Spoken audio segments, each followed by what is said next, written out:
जय श्री कृष्ण। आज हम आपके लिए लेकर आए हैं शनिवार व्रत कथा, शनिदेव जी की व्रत कथा। कथा को बीच में बिल्कुल भी स्किप ना करें, इससे आपको कहने का कोई लाभ नहीं होगा। कहानी को लास्ट तक ज़रूर सुनें और हमारे चैनल को लाइक शेयर सब्सक्राइब ज़रूर करें। तो चलिए जानते कथा के बारे में।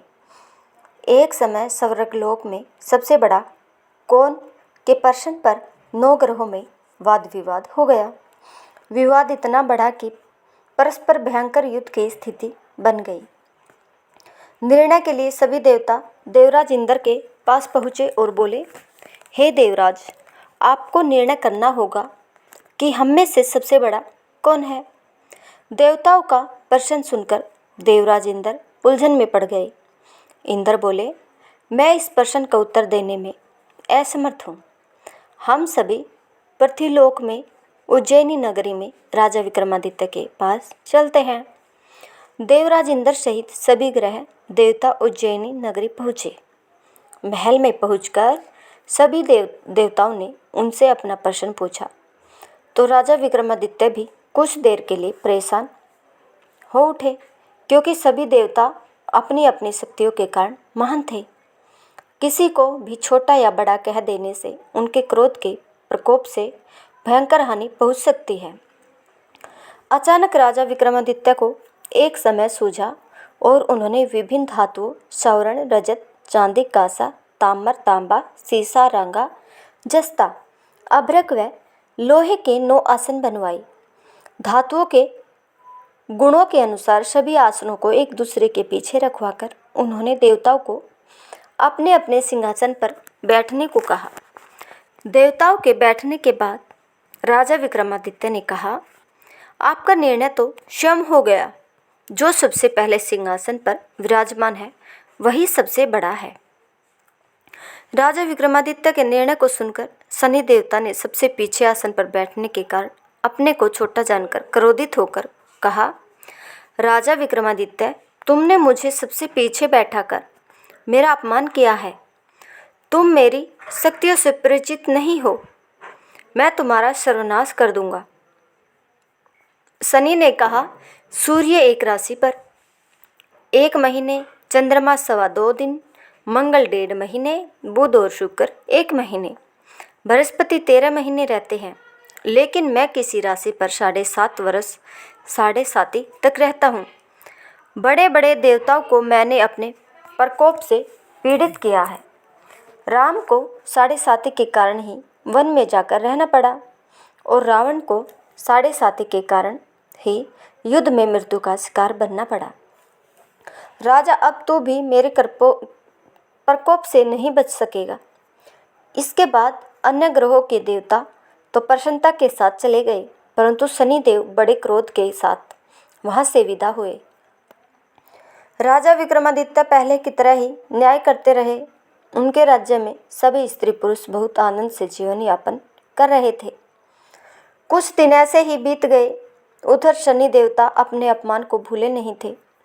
विक्रमादित्य से बदला लेने के लिए एक दिन शनिदेव ने घोड़े के व्यापारी का रूप धारण किया और बहुत से घोड़ों के साथ उज्जैनी नगरी पहुँचे। राजा विक्रमादित्य ने राज्य में किसी घोड़े के व्यापारी के आने का समाचार सुना तो अपने अश्वपाल को कुछ घोड़े खरीदने के लिए भेजा। घोड़े बहुत कीमती थे। अश्वपाल ने जब वापस लौटकर इस संबंध में बताया तो राजा विक्रमादित्य ने स्वयं आकर एक सुंदर व शक्तिशाली घोड़े को पसंद किया। घोड़े की चाल देखने के लिए राजा उस घोड़े पर सवार हुए तो वह घोड़ा बिजली की गति से दौड़ पड़ा। तेजी से दौड़ता घोड़ा राजा को दूर तक जंगल में ले गया और फिर राजा को वहां गिराकर जंगल में कहीं गायब हो गया। राजा अपने नगर को लौटने के लिए जंगल में भटकने लगा, लेकिन उन्हें लौटने का कोई रास्ता नहीं मिला। राजा को भूख प्यास लगाई। बहुत घूमने पर उसे एक चरवाहा मिला। राजा ने उससे पानी मांगा। पानी पीकर राजा ने उस चरवाहे को अपनी अंगूठी दे दी। फिर उससे रास्ता पूछकर वह जंगल से निकलकर पास के नगर में पहुंचा। राजा ने एक सेठ की दुकान पर बैठकर कुछ देर आराम किया। उस सेठ ने राजा से बातचीत की तो राजा ने उसे बताया कि मैं उज्जैनी नगरी से आया हूँ।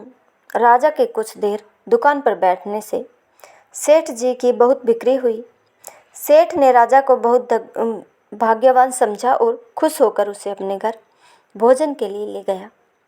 सेठ के घर में सोने का एक हार खूंटी पर लटका हुआ था। राजा को उस कमरे में छोड़कर सेठ कुछ देर के लिए बाहर चला गया। तभी एक आश्चर्यजनक घटना घटी। राजा को देखते देखते सोने के उस हार को खूंटी निगल गई। सेठ ने कमरे में लौटकर हार को गायब देखा तो चोरी का संदेह राजा पर ही किया, क्योंकि उस कमरे में राजा ही अकेला बैठा था। सेठ ने अपने नौकरों से कहा कि इस परदेसी को रस्सियों से बांधकर नगर के राजा के पास ले चलो। राजा ने विक्रमादित्य से हार के बारे में पूछा तो उसने बताया कि उसके देखते ही देखते खूंटी ने हार को निगल लिया।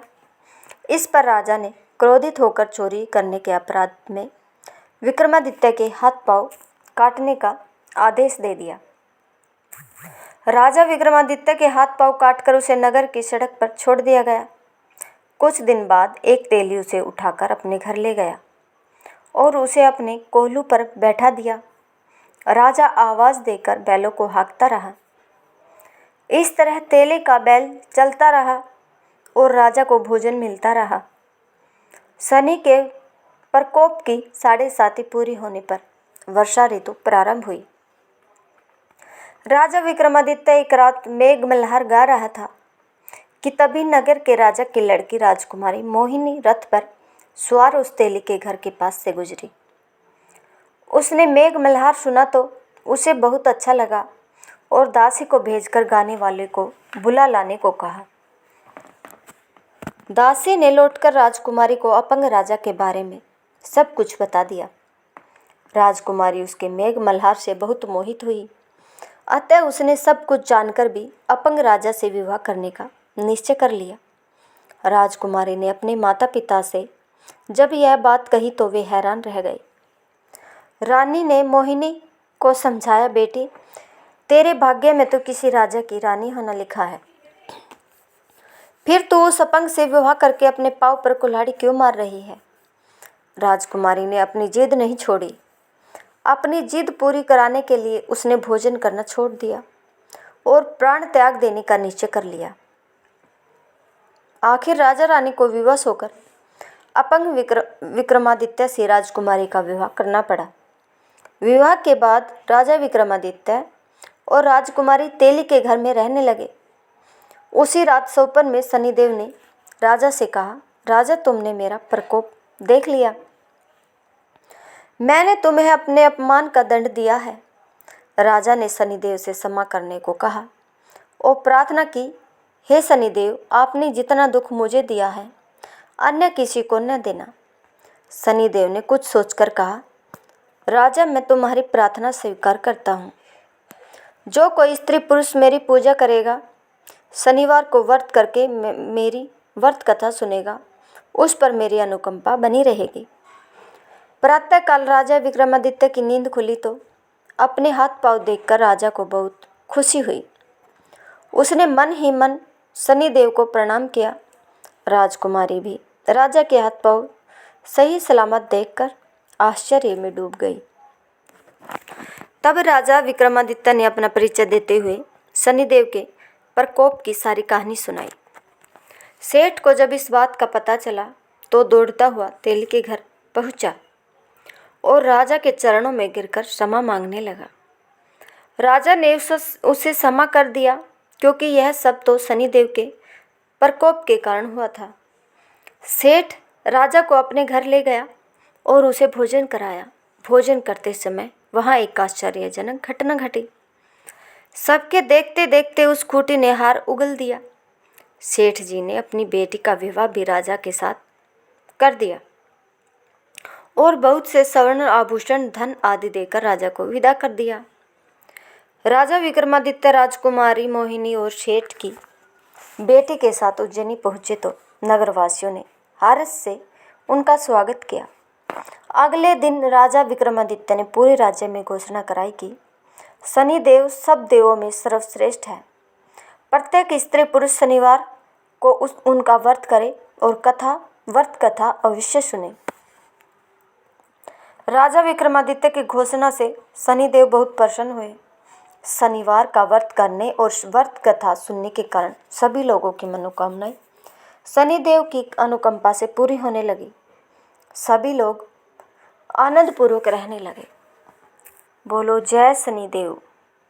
अगर आपको हमारी यह कथा पसंद आई हो तो प्लीज़ हमारे चैनल को लाइक शेयर सब्सक्राइब करना बिल्कुल भी ना भूलें।